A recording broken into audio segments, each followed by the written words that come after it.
Okay, it is 9:03, and I think we can start our conversation. Before we start everything, dear Richard, I need to get your verbal permission that we are recording and we are live, and this video will stay on YouTube.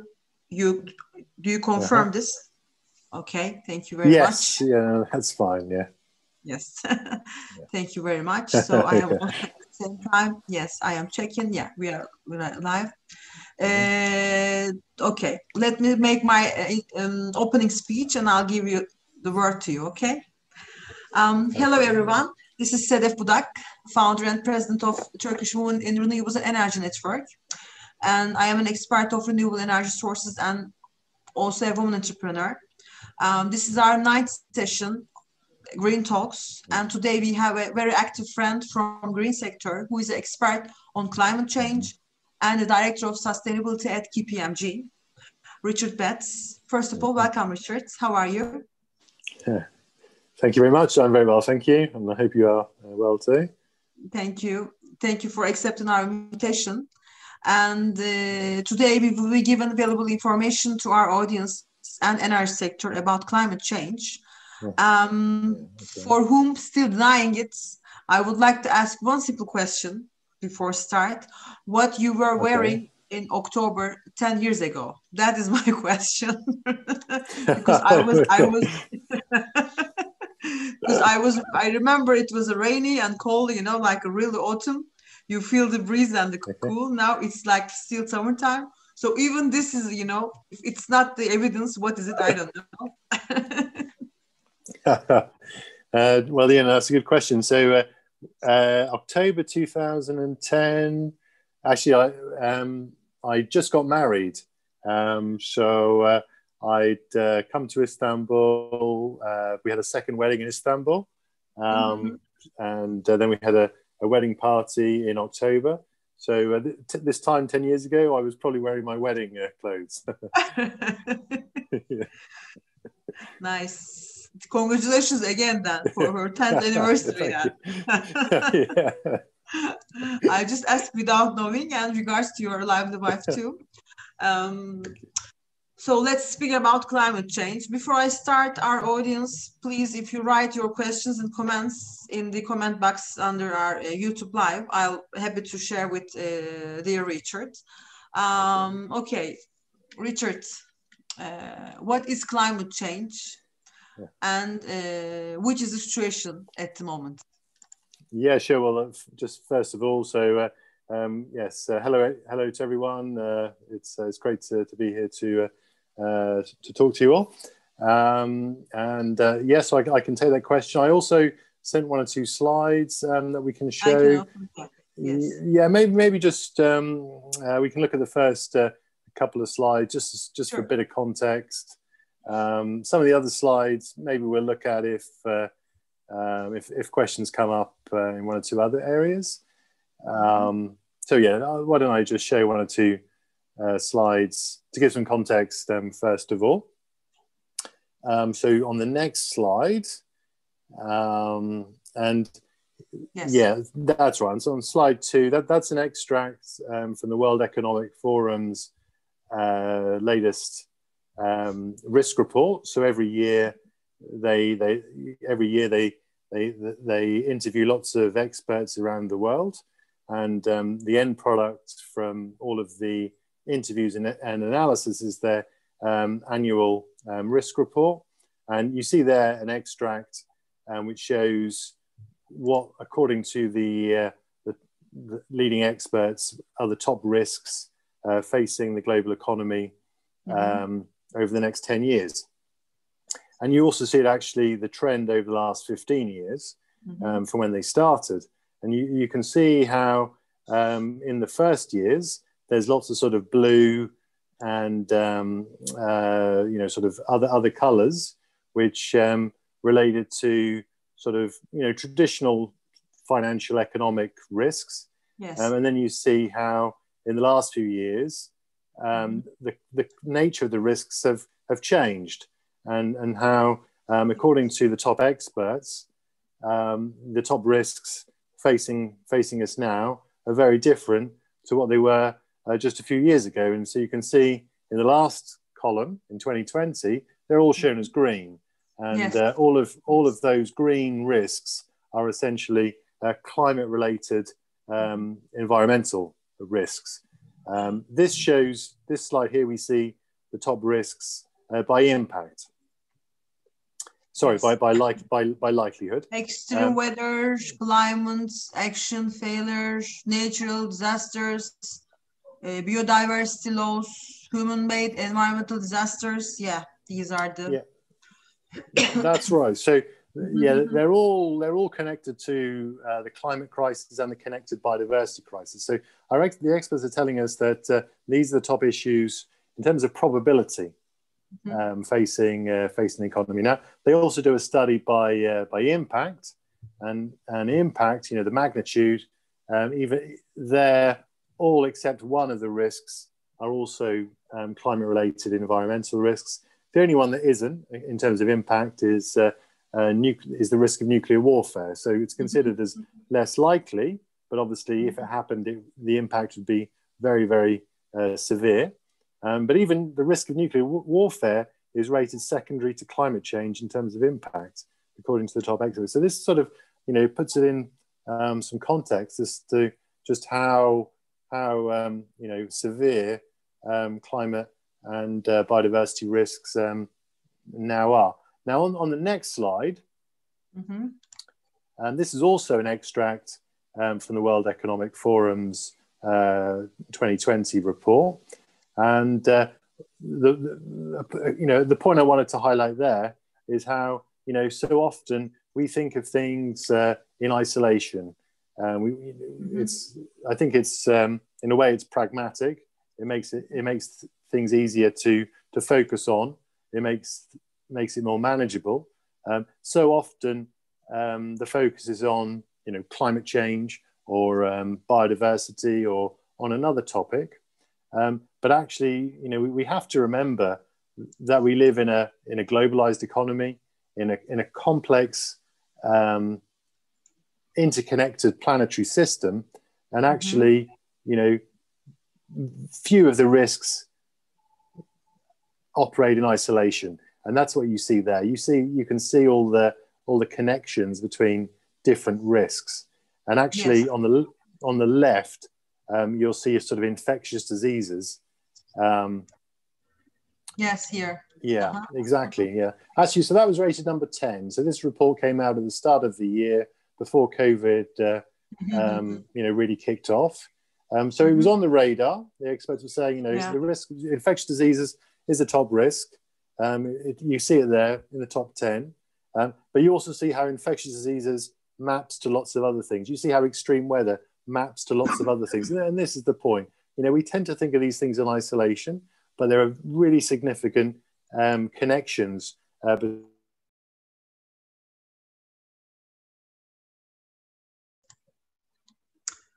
Sorry. Then we're going to. Thank you. Sorry? Yeah. Done now. Please continue. Okay, my mistake. Yeah, then we need to think of things, together as a system. And I think COVID has also shown us this year how problems in another part of the world, problems that start in another part of the world, well, actually, they can have implications for all of us in a different part of the world. We saw how COVID started in the Far East, and we've seen how it spread from the Far East and how the implications have been planetary. So there's a parallel there with other systemic risks like climate change. In the past, often there's been this sort of misconception that issues like climate change or biodiversity were not very relevant for a lot of people, for a lot of companies. People would say, well, our company doesn't generate a lot of isn't responsible for a lot of carbon emissions, so therefore this isn't really relevant for us. Or they'd say biodiversity is not really relevant for us because we don't operate in the tropics. But we have to remember we live in we all live on the same planet. We're in a very complex, interconnected planetary system, And so actually climate change, biodiversity, they're the top issues for all of us.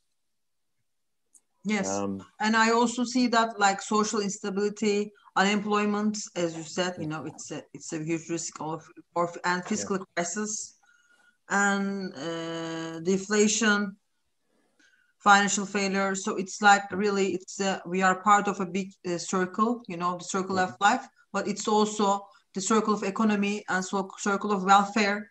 It's also connected with the climate change directly. I mean, this is a really yeah, that's right, and that touches on an important point because again, you know, we tend to think of things in isolation. As I said, it makes a lot of sense because it's pragmatic in a way, but you know, we've tend to thought of climate change as being an environmental issue, and in a way it is, but we have to remember it's also the biggest social issue. It's the top economic issue, and so we've tended to think of sort of ESG, and we've said, oh, on the environmental side, there's climate change, there's biodiversity. On the social side, there's other topics like unemployment and inequality. But again, these issues are really interconnected, and we all live on the same planet. And so things like climate change, you know, well, they affect all of us. So they're very clearly social issues too. Yeah. And it's important that we have to manage our wastes. We have to manage our resources very wisely because, you know, really the time is tick-tocking, and I don't know how much, you know, Earth can handle with so many people living on the same planet and continue to consuming, you know, everything, continue the producing not sustainable way, and, you know, continue just finishing all the resources. I mean, the food and the energy and the water and everything. And we are, I mean, yourself, we are in Istanbul, we're in Turkey, and, you know, for the people who is living in civilized countries, we are the lucky ones, but at the same time, we are the ones who is consuming, you know, unconsciously. Exactly, yes. Yeah, and that also touches on a key point here, which is obviously, you know, sustainability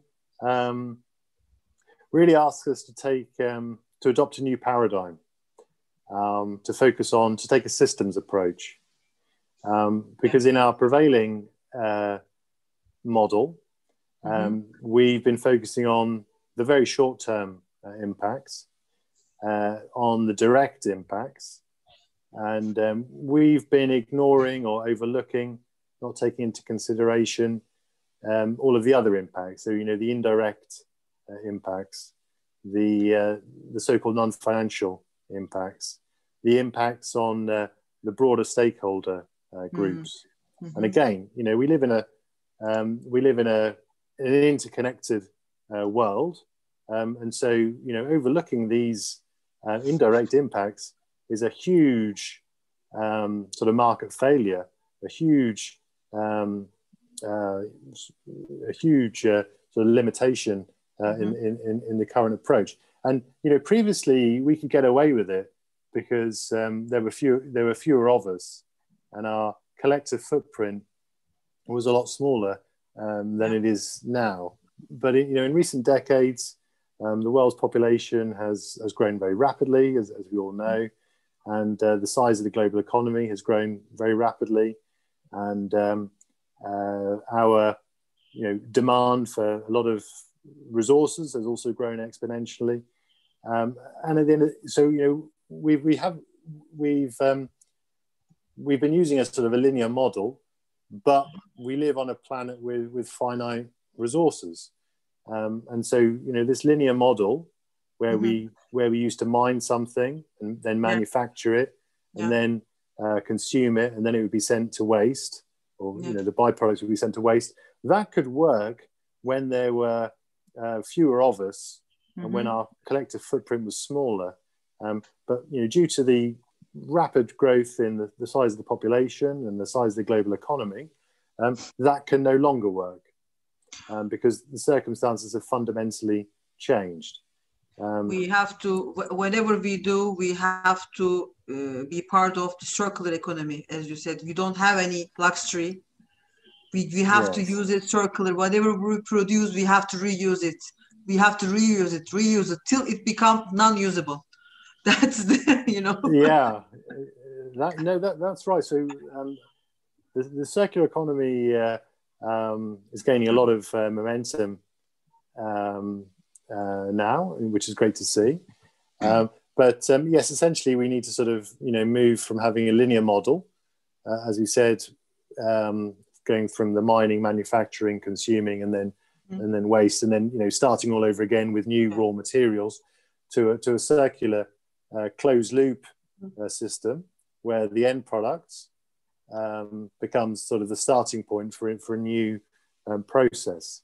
And really, so often we can find the answers in the natural world.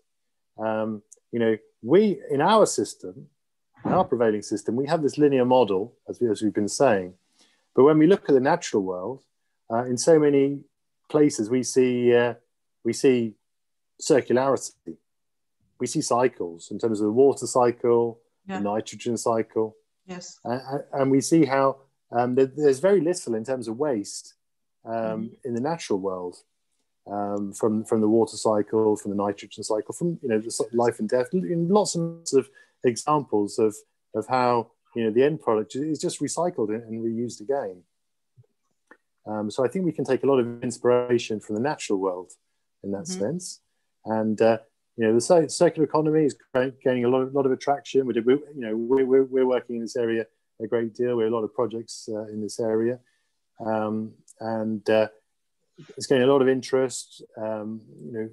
Because so many resources are becoming scarcer, and so in order to sort of mitigate the risk of not being able to secure key resources, increasing circularity is essential. And then as a secondary point, we can also have a really massive impact in terms of helping us to tackle climate change. But I think just one last comment, Sedef. But I think maybe that was not the first focus. So I think people were attracted to circularity as a way of sort of reducing risk in their supply chain, so that they could still be able to sort of obtain the inputs for key processes, improving efficiencies. But again, it can sort of help us tackle climate change, because we need to sort of manufacture a lot less than before. And it's just one example of how when we take a systems approach, when we look at the benefits and the impacts across the system, actually, so often we can see untapped potential. So if we look at circular economy in isolation, well, maybe we won't think about the climate benefits, potential benefits. If we look at it as a system, we can think, well, if we improve circularity, not only will we improve our access to key resources, improve our efficiency, we can also reduce our sort of emissions, and so that clear climate benefits as well. Actually, within last 3 days, we had this International Energy Fair and Congress, and from the live audience, the general manager of this ICCI, Feraye, she also says hello, and all the within 3 days, the main topic. It was speeches about the hydro, geothermal, wind, and all kind of renewables, plus cogens, regions, and also energy efficiency, and feed-in tariff, and the support mechanism to improve our investments, or the produce here, and also to use the products to continue to build renewable energy farms and blah blah blah. So that was all it is about. But most of the one, from my notes, that it was the energy efficiency in each part, each sources, even waste management, biodiesel, blah blah. They're all talking about energy efficiency, and also the micro models, the small models, like started to do this project on the local basis with the small towns, small cities, with the net zero intelligent, the green buildings, starting from where you live.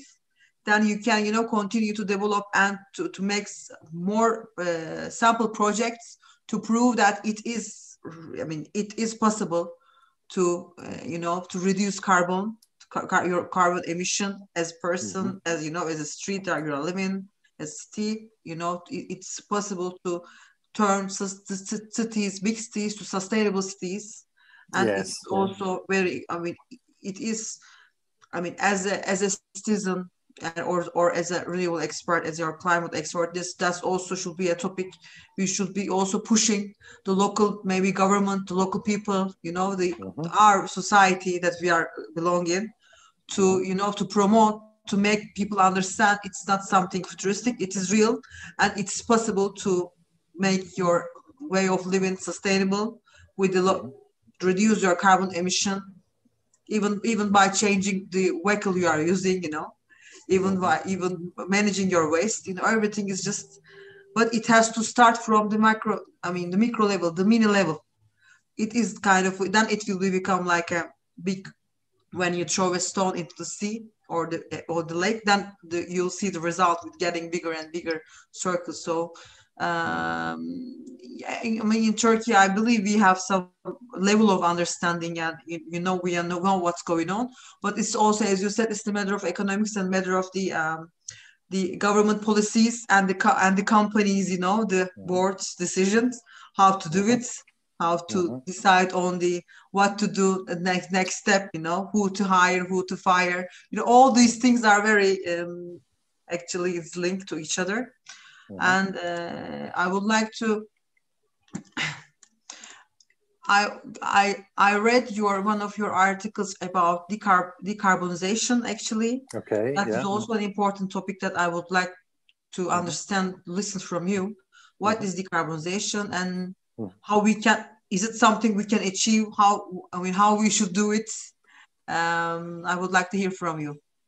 Yeah, sure, brilliant. And sorry, I just want to make one last comment in terms of circular economy and how there could often be untapped potential, which you know, we can sort of we'll see when we take a systems approach. So, you know, when we think of renewables, obviously we need more renewables, but often renewables haven't sort of maybe factored in sort of circularity principles as much as is possible. So if you think of something like solar panels, if we follow circularity principles, then when we design them, we need to build them so that they can be easily disassembled at the end of their useful life, so that they won't be sent to so that solar panels or wind turbines won't be sent to a landfill at the end of the useful life, but that they can be easily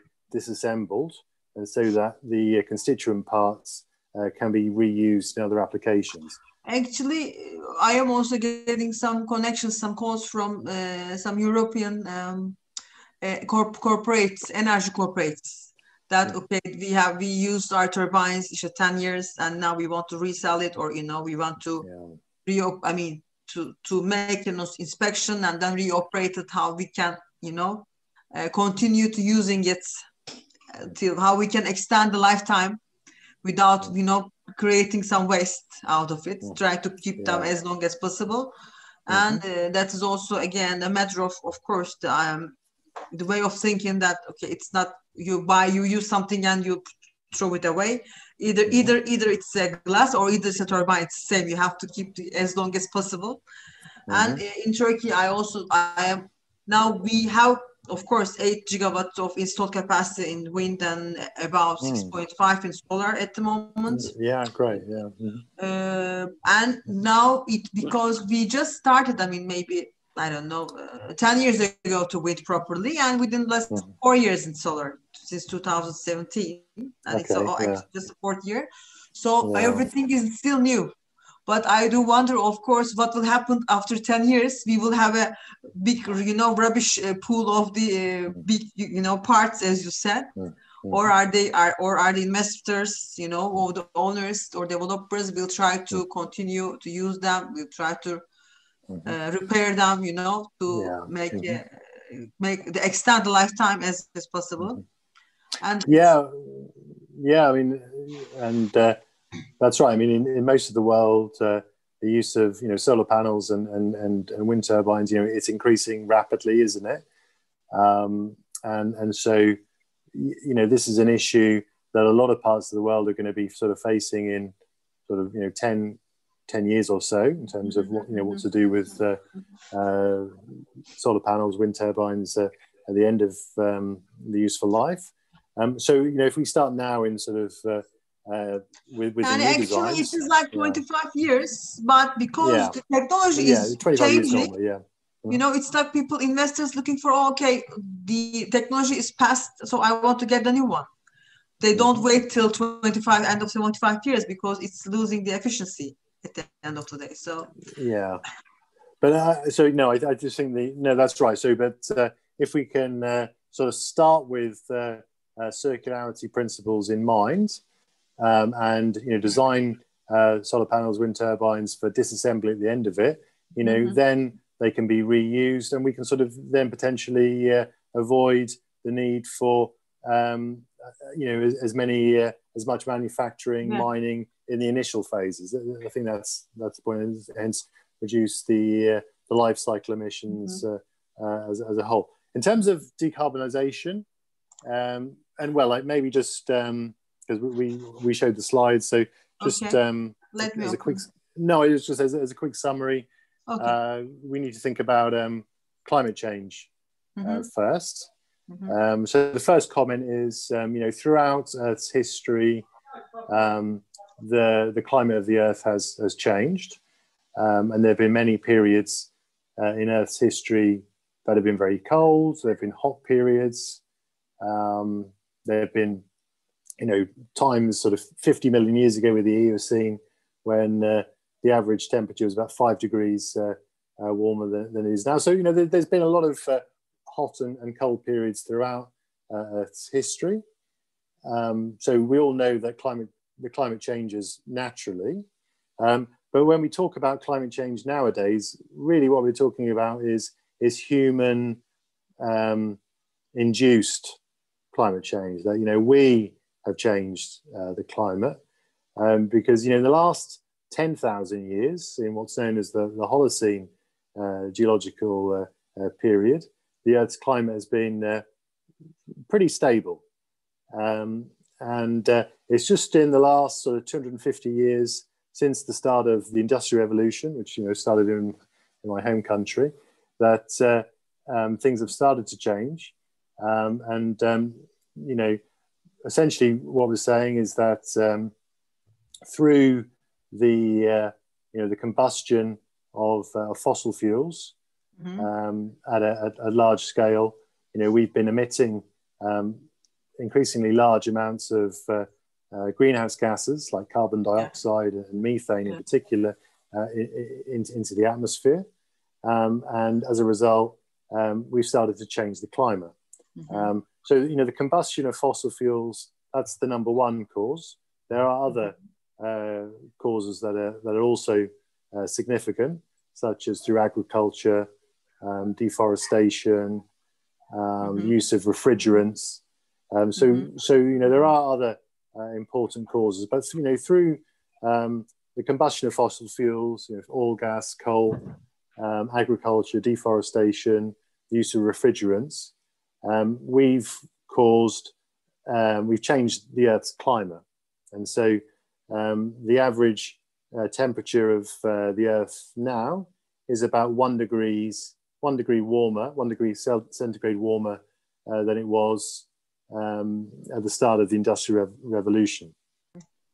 So, we've been changing the climate, and obviously the world's population is growing rapidly, the economy is growing rapidly, and so this has accelerated in recent decades in terms of the combustion of fossil fuels, deforestation, and hence the release of greenhouse gases into the atmosphere has been accelerating, and so when we come to decarbonisation, what that essentially means is we need to stop that. We need to sort of remove carbon dioxide and other greenhouse gases from from sort of what we have to stop emitting those into into the atmosphere. And why do we need to do that? So we said, we've warmed the Earth's temperature by 1 degree centigrade as a global average. Yes. So some parts of the world have warmed a lot more than others. The land areas have warmed by more than the oceans, about twice the oceans, twice the average as the oceans. And the poles, the Antarctic and the Arctic, have warmed a lot more than other areas. But what our leading scientists are telling us is that we need to cap global warming to a maximum of 1.5 degrees over the pre-industrial levels. And until quite recently, until about 2000 and, let me get this right, 2000 and, I think it was a couple of years ago, 2016, the focus was on limiting global warming to 2 degrees in total. But then there was a significant IPCC report that came out a couple of years ago, and that said, actually that's not ambitious enough. We need to limit global warming to 1.5 degrees in total. And right now we're between 1 and 1.1 degrees. So there's not much. There really is not much leeway here. We've caused 1 to 1.1 degrees warming. We need to cap it to 1.5 degrees. Right now, our economy is dominated by fossil fuels. And so, if we carry on with the business as usual, we'll go over that 1.5 degree limit within the next 10 years. Yes. See, so this is why we need to sort of move to decarbonisation. Yeah. And even the Kyoto Protocol or the Paris Agreement. I mean, not all the countries agreed or signed, or they are just trying to step back. And whatever, because it's as you said from the beginning, you are underlining it. It is one world, and we all have it. And whatever happens, it's all of our responsibilities. So it's only the Brits say, okay, I will keep my promise, or Turks continue to make carbon emission. That is the responsibility of all countries.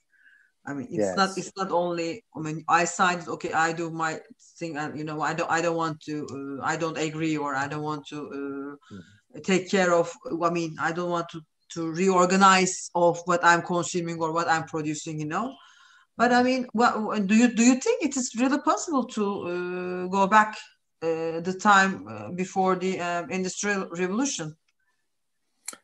I do. I'm an optimist. I mean, working in sustainability, I think it's important to be an optimist, because obviously there's lots of there can be lots of sort of doom and gloom and negative messages sometimes. So it's good to be sort of positive about things.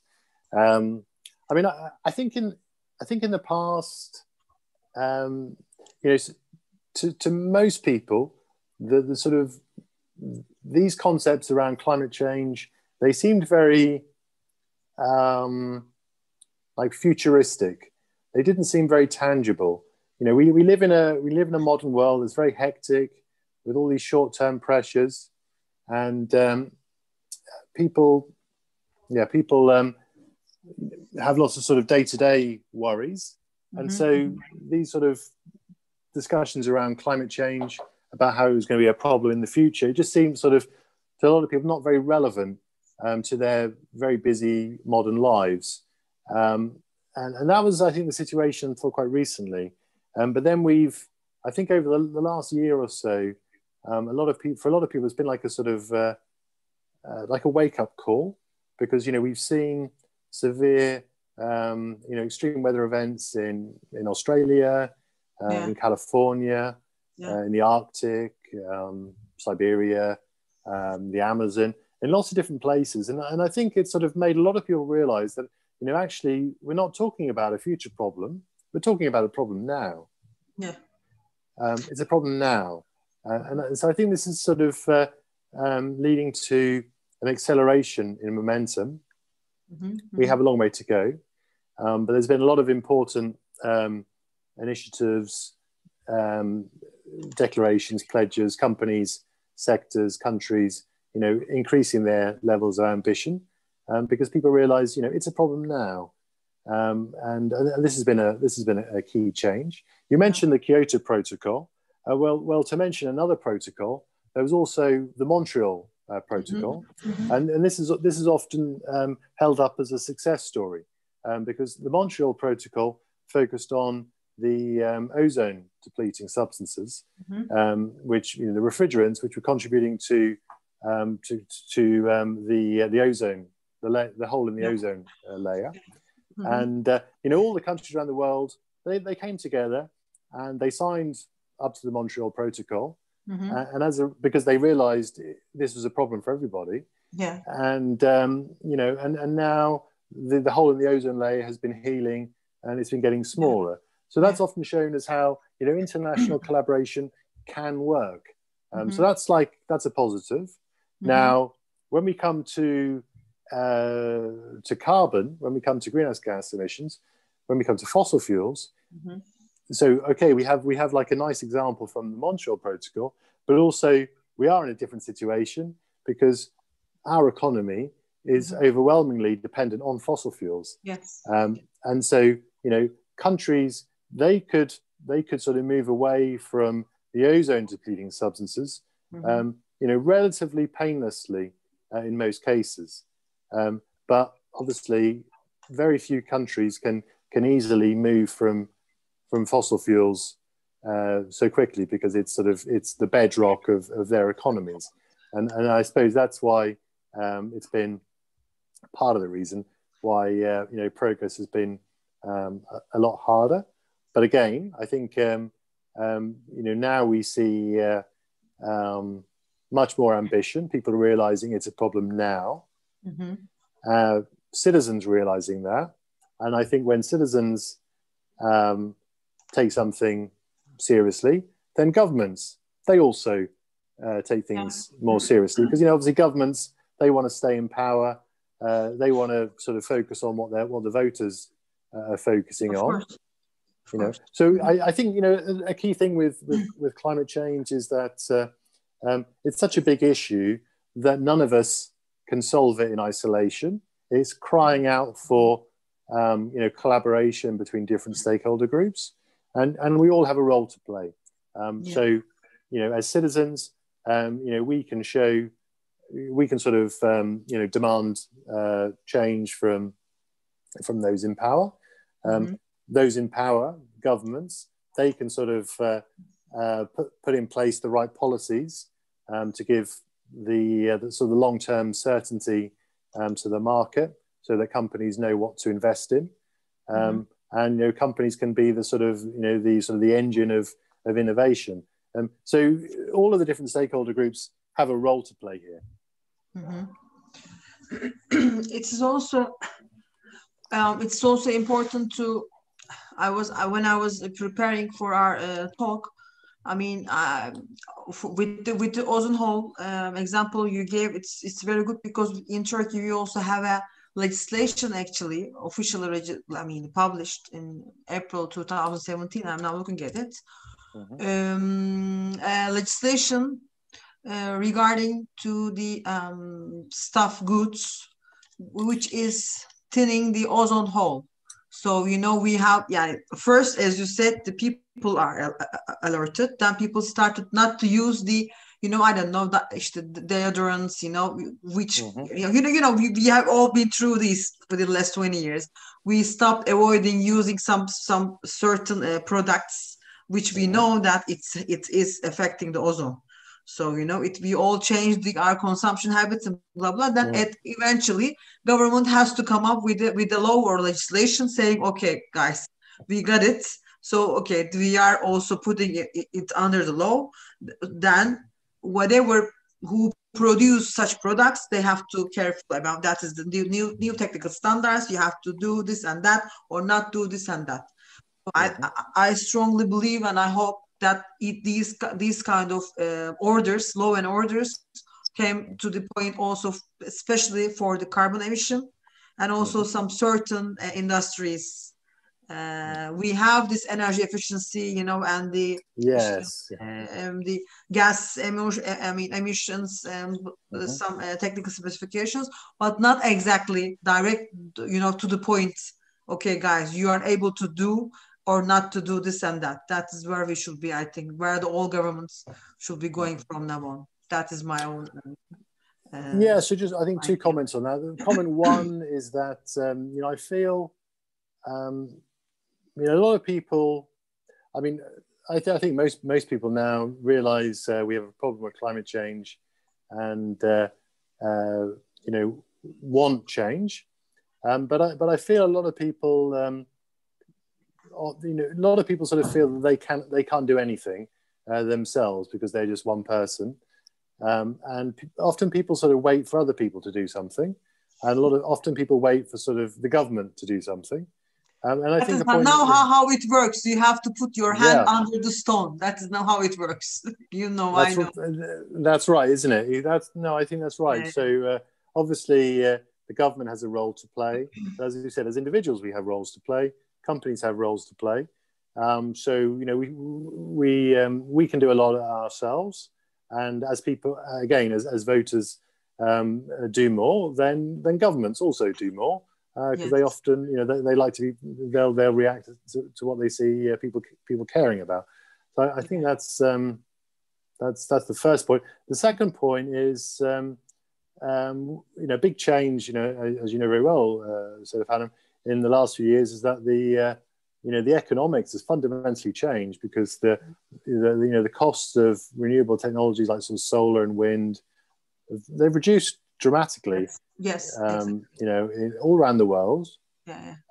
Recent reports showing that now for over half the world's population, solar and wind are cheaper than fossil fuels. And you know, if you think of the so-called sort of, you know, the learning curve, you know, these are still relatively new technologies at an earlier stage in the learning curve, and hence, you know, if you're an investor, you'd be pretty confident that there's sort of further room for sort of, you know, the costs are going to continue to come down because these are still not ever so mature technologies. You compare them with things like so in oil and gas, for example. Well, when you look at the innovation there, the innovation there is mainly on sort of more you know, energy intensive and you know, riskier operations with sort of fracking and tar sands, you know, operating in the Antarctic, all these kind of things. So, you know, looking at where the costs for sort of solar and wind are going to go in the next few years, and on the other side, where they're going to go for oil and gas, if they're going to have to sort of drill more in the Arctic, tar sands, etc. Well, actually, you know, solar wind, they're just going to get more and more competitive, and so irrespective of all the environmental arguments, just the economics is going to be conclusive, really. And nothing is, I mean, also solar and wind is not zero carbon, but because you are consuming some energy, you know, and some fuel, you know, to produce, to transport and install. But still, of course, comparing with the oil and gas, it is green for sure. And again, as you said, the cost of, you know, the investing and cost of innovation, or, you know, the searching, it's also cheaper, way cheaper. And I mean, there is no risk.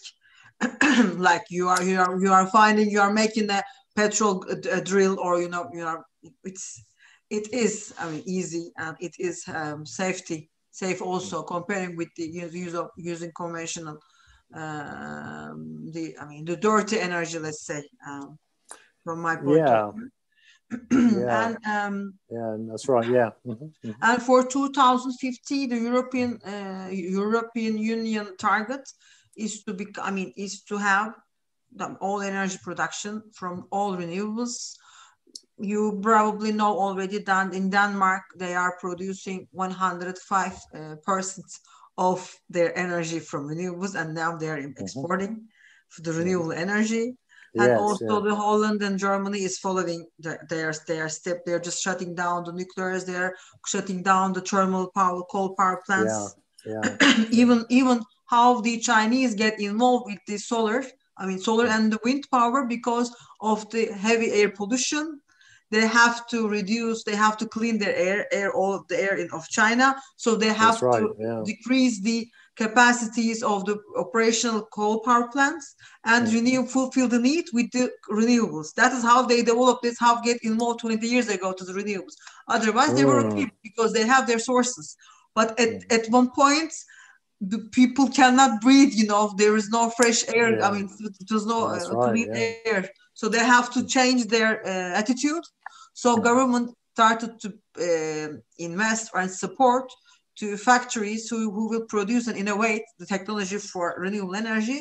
So they are, again, with many things, they are number one also on these, production units because huge country, they produce and they use for their own anyway. So, that is, we shouldn't be going to that point. We shouldn't be, falling down through the age. We should be doing this at the moment when we have a clean air to breathe. And I remember I grown in Istanbul and back in 80s when I was a baby, when I was a kid, I remember I was coughing because of the coal dust because there were no natural gas in Istanbul.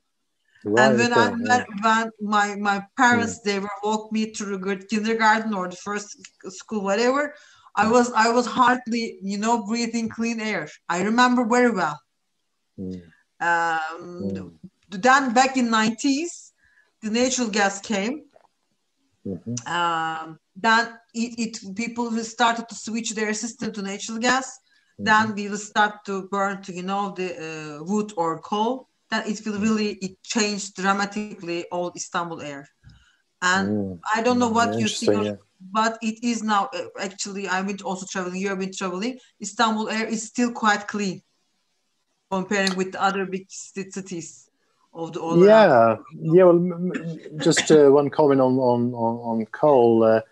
So obviously, the Industrial Revolution, it started in my memleket in the UK. And until relatively recently, until I suppose the 70s, early 80s, coal was extremely significant in the UK. It sort of powered the Industrial Revolution in the UK. But now coal, coal production is only. There was an article recently. It's just 1% of what it was 100 years ago.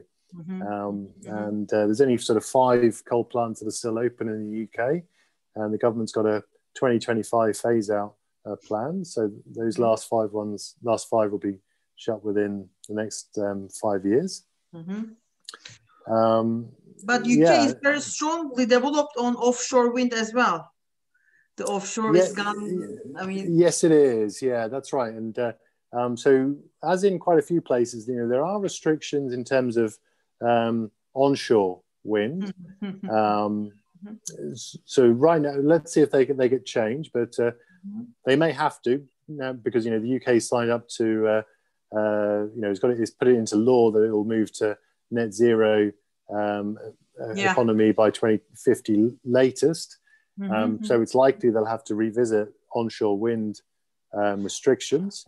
But there are virtually no restrictions in terms of offshore wind. And, right now, the largest offshore wind park in the world is in the Irish Sea off the west coast of England. And they're building a larger one on the east coast of England. In fact, there's going to be 3, they're going to be next to each other. One's already partially operational off sort of the coast of Yorkshire. And each of the 3 offshore wind parks is about the size of London. And actually, what you have been, in Britain, what you have been experienced, and starting from the Industrial Revolution, that's exactly now you are using to build, to innovate and to build the offshore wind turbines. So this is all within less 100 years. You have been preparing yourself, with doing different innovations than the heavy industry, steel industry, construction industry, offshore industry. So that's why also I believe the British people are good at the offshore, you know, the project development and the execution as well. And well, I think that's a really good point. That's a really good point. That I think you know, the conventional fossil fuel industries, oil and gas. You know, actually, there is great potential for sort of leveraging a lot of the skills and redeploying them for renewables. There is big potential there, and obviously that's what we want, to help with the sort of transition, so that people who are highly skilled in working in the fossil fuel industry, you know, can find good jobs in renewables and in other emerging industries. So I think that's one point.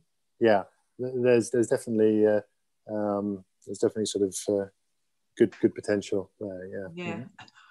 Well, we will first. We have in Turkey. We have our also. You know, the government has its own targets to make the wind by 2030 16,000 megawatt wind. And also 10,000 megawatts solar. It is written in the Ministry of Energy's published, you know, the projection book. They just published a couple of months ago. But before, because nobody really knows the resource, the capacity, 10 years, 13 years ago, when I just started to, you know, to work in renewables, we think that, oh, we can, you know, build or use whatever we like, you know, it's full of sources and blah, blah. It's easy to reach. It is easy to reach, but it's not easy to develop or, you know, to apply. And as you said, in Britain, we have some limitations, some, you know, some obstacles. I mean, the legal and the financial and also feasibility obstacles. But I mean, I believe in Turkey, we will also catch up, Europe and UK probably. I'm not sure about offshore because the government announced some offshore tenders, but we don't have the resource map yet. So none of the developers, investors will willing to go to tender without knowing the resource, the source. So, but I mean, I am also optimistic about it. Before we go away, probably we will also have some good results that you are, you know, trying to work on. We are trying to work on, and you know, again, it is like society responsibility, and we all have a role to you know, sort it out. Let's say. Exactly. So I think obviously, you know, with solar, wind becoming so much cheaper, you know, there's huge potential for targets to be you know, exceeded. Things are changing rapidly, and obviously, you know, Turkey has you know, great sort of potential for, you know, solar, wind energy. Already has, you know, a lot in place, but clearly there's great potential for more. And I suppose the other point we need to remember with renewables, when we think of decarbonisation, is that you know, there are different pathways that are possible for different countries and different sectors. You know, so Turkey has great potential for sort of solar energy, onshore wind. The UK, less potential for solar, but we're surrounded by windy seas. So we have a lot of potential for offshore wind. Exactly. And, you know, and so far, the wind parks that have been put in place and are being constructed, they're off the coast of England, because most of the people live in England. But actually, we have far windier seas off the coast of Scotland and Ireland. So actually, there's more potential for offshore wind off the coast of Scotland and Ireland. But it's just that they're further away from the main population centres. So it needs sort of, you know, better, you know, longer cables to connect them to the grid. Although recently in Scotland, I think it was last year, they launched the first sort of floating turbine. So, you know, this is significant. So then they'll be able to sort of, you know, access sort of places that are remoter and deeper than previously. So we know by experiencing, by trying it, and we all now reaching the or finding the best solutions, like the floating for wind turbine, and and now we also, you are probably know already from the news that the Kalyon Energy just set up the fully integrated solar module factory. They won the YEKA 1 tender, 1,000 megawatts solar. They have to produce the solar modules in Turkey. Then they have to install. They have to make the execute the farm. And we already have many, actually, the majority of the wind turbine parts already producing in Turkey for many years. And also, we also have very strong photovoltaic assembling factories already for, 5-6 years. And now with this one, so we are like trying to, I believe, also with the government support and of course the announcements, I believe that we as Turkey, we are also trying to be like a production hub for the renewable energy generators and all the auxiliaries. So that is also a good approach, not only to improve the country itself, the economy itself, but also to be part of the climate change action. Yeah, excellent. Yeah, well, I mean, no, that's great. Turkey has great potential, and I think our modern economy has to a large extent been built, thanks to fossil fuels. But obviously, when we look back through history, we can see how there were different sort of models that sort of were possible at different points through history, but then circumstances changed, and so what worked in an earlier era was no longer possible when the circumstances changed. There have been lots of different economic systems, the mercantilist system. There have been lots of differences, and so fossil fuels they've been the bedrock for our modern economy and prosperity. But now we need to change. We're exceeding the planetary resources. We need to reverse climate change, so we need to move on. But the good news is there are solutions already. We have a lot of the solutions, and there are a lot of really exciting breakthrough technologies that are coming through that need sort of more financing to help sort of get them to market and to accelerate their uptake. There's a lot of sort of focus moving to carbon removal solutions. So we need renewable energy, but we also need to remove a lot of the carbon emissions that are in the atmosphere, and so there's very interesting sort of carbon removal solutions that are coming through. So I think these will become increasingly very significant in the next few years. And we just saw, within few months of lockdown during the first months of COVID, how everything has changed within just few months. The carbon emission, the air, the air is clean, air was cleaned. We were not driving around. It was just this. I wasn't expected to feel or to see or to hear or from the measured data that we can just within just few months actually we are able to reduce the carbon emission. It is achievable. It's possible. We just have to be careful what we do, what we consume, what we buy, how to manage our waste and everything. So we can tie up if you like, and I am reading the comments. Actually, people were watching us, and Özge says Finland is also using renewables, probably 100%. She means, and lakes are cleaning. After the this COVID. Thank you, TWRE. Thanks, Richard, for joining us tonight, says Dilara. And Sergen Bey says it was a very nice conversation. Thank you for this live session. So yeah, people are still watching us. So any last words to TWRE members and the energy sector, Richard? Then we can.